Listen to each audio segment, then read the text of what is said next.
Anti ageing और त्वचा को गोरा करने के लिए इस्तेमाल किए जाने वाले एक ब्यूटी मेडिसिन ग्लूटाथियोन पर अभिनेत्री शेफाली जरीवाला की मौत के बाद सवाल उठ रहे हैं। 42 वर्षीय शेफाली की मौत कथित तौर पर दिल का दौरा पड़ने से हुई थी और प्रारंभिक रिपोर्टों से पता चलता है कि वो नियमित रूप से एंटी एजिंग इंजेक्शन ले रही थीं, जिनमें ग्लूटाथियोन भी शामिल था। इस मामले पर हमने 3 डॉक्टरों से बात की जिन्होंने ग्लूटाथियोन के बारे में जानकारी दी है।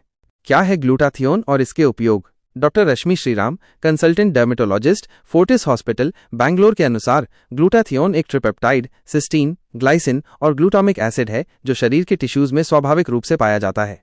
यह एक शक्तिशाली एंटीऑक्सीडेंट है और यह बाजार में इंजेक्शन के रूप में भी उपलब्ध है।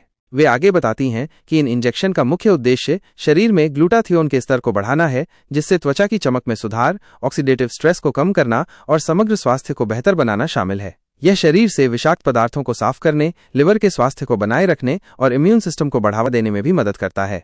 दिल्ली के डर्मेटोलॉजिस्ट डॉक्टर गौरांग कृष्णा ने बताया कि ग्लूटाथियोन और विटामिन सी इंजेक्शंस पिछले 5 सालों से आईवी ड्रिप्स के रूप में बहुत लोकप्रिय हैं। इनका उपयोग मुख्य रूप से स्किन ब्राइटनिंग, स्किन ग्लो और एंटी पिगमेंटेशन के लिए किया जाता है।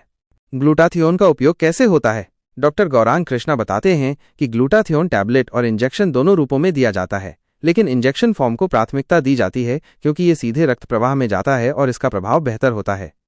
आमतौर पर महीने में 1 या 2 आईवी ड्रिप दी जाती हैं, जिसका कुल कोर्स 2.5 से 3 महीने का होता है, जिसमें 5 से 6 आईवी ड्रिप शामिल होती हैं। इसके बाद परिणाम बनाए रखने के लिए या तो ओरल टैबलेट दी जाती हैं या फिर हर 2-3 महीने में कम खुराक वाली एक आईवी ड्रिप दी जाती है। ग्लूटाथियोन के संभावित जोखिम और side effects. Doctor Rashmi Shriram ने ग्लूटाथियोन की सुरक्षा पर बहस की बात कही है। वे बताती हैं कि संभावित जोखिमों में एलर्जी, दवाओं के साथ रिएक्शन और लिवर डैमेज शामिल हैं। कुछ देशों ने संभावित स्वास्थ्य जोखिमों का हवाला देते हुए त्वचा को गोरा करने के लिए इसके उपयोग के बारे में चिंता जताई है। ग्लूटाथियोन इंजेक्शन पर विचार करने से पहले डॉक्टर की सलाह लेना बहुत महत्वपूर्ण है, क्योंकि वे व्यक्तिगत जोखिमों और फायदों का आकलन करने के बाद ही इसे निर्धारित करते हैं। शेफाली जरीवाला की मौत और ग्लूटाथियोन का संबंध।